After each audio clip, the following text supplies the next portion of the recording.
what do drugs and things like anger and violence, what do they do to the brain?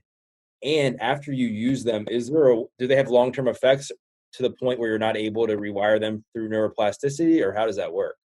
Yeah, it's a great question. So at the root of most all most all mischief and self-destruction is dopamine. Mm, Now, I don't want to give dopamine a bad rap because at the root of all of human evolution and progression is dopamine.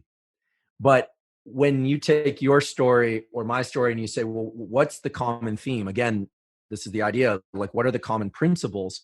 It's that, a young person with a hunger for something, for novelty, that gets bored easily, that wants something to happen, that wants excitement, you're seeking dopamine. And I think it's a beautiful thing when a young child and an adolescent and a teen can learn to achieve those dopamine hits or whatever you want to call them through healthy activities, through things that serve them well mm. and promote wellness, right? I mean, there's everything good about, running on the cross country team or, jogging a couple miles a few times a week. That's great. And the endorphin and dopamine release that you experience from that is wonderful and healthy and serves to reinforce those behaviors.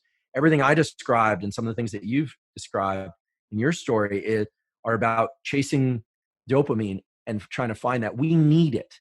It's a non-negotiable. And the question is, are you going to get it through things that are healthy and that build your life, or that send your life down the path of challenge and destruction? You asked whether or not you can rewire these circuits. Well, So wait, why do we need dopamine? Is it just because it was like to so keep our energy systems going throughout the day?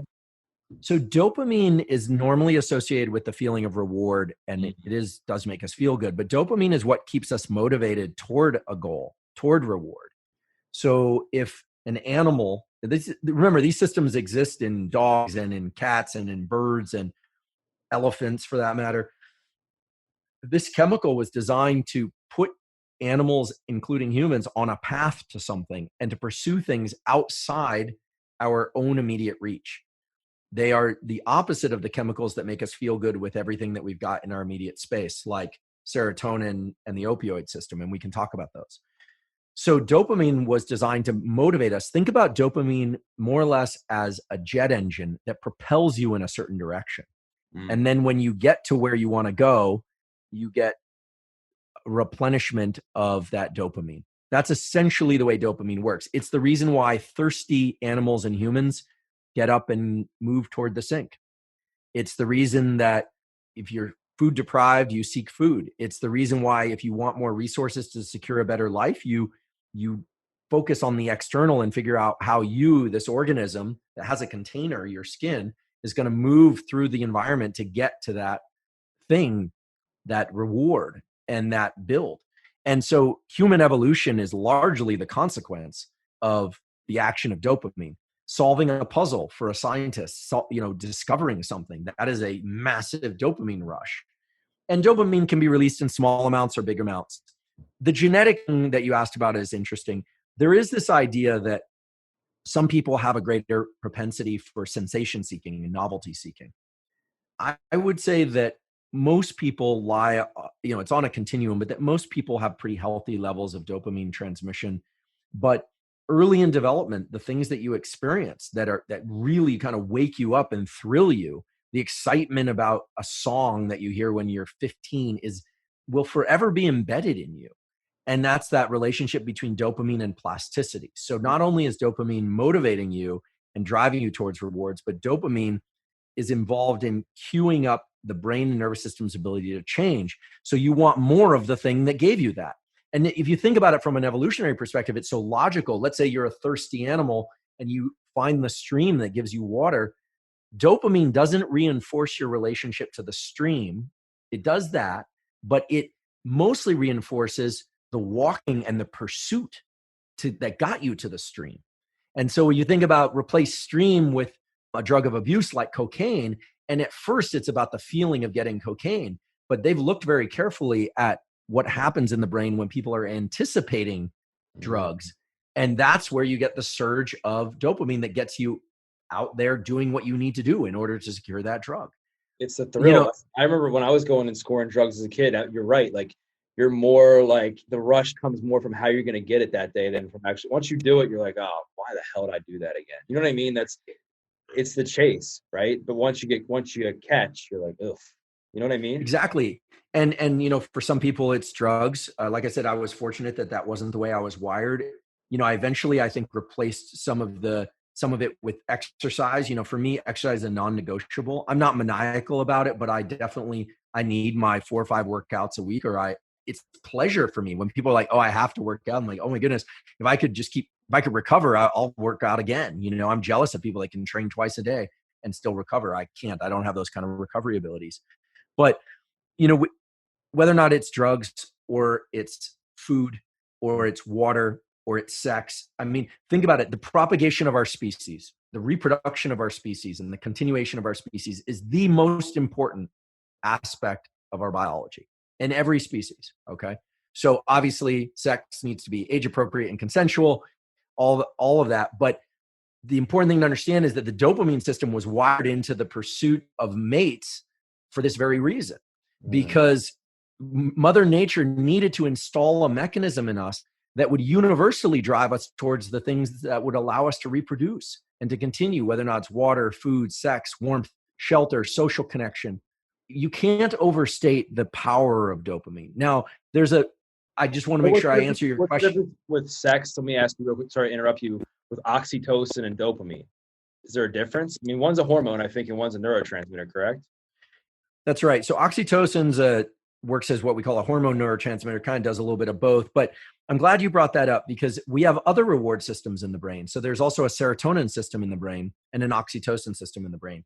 And those are very rewarding too. They make us feel kind of blissful, Mm. less, if we were going to use like the kids say, like, are you like really psyched and hyped and like keyed up? That would be dopamine.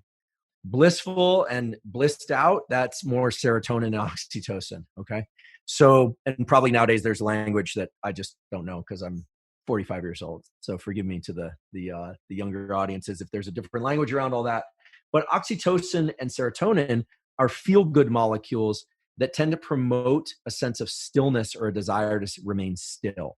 They are what are released when you eat a good meal. They're what's released post orgasm in sex to encourage both parties of that mating event to stay still, to exchange pheromones so that there's a pair bond is established.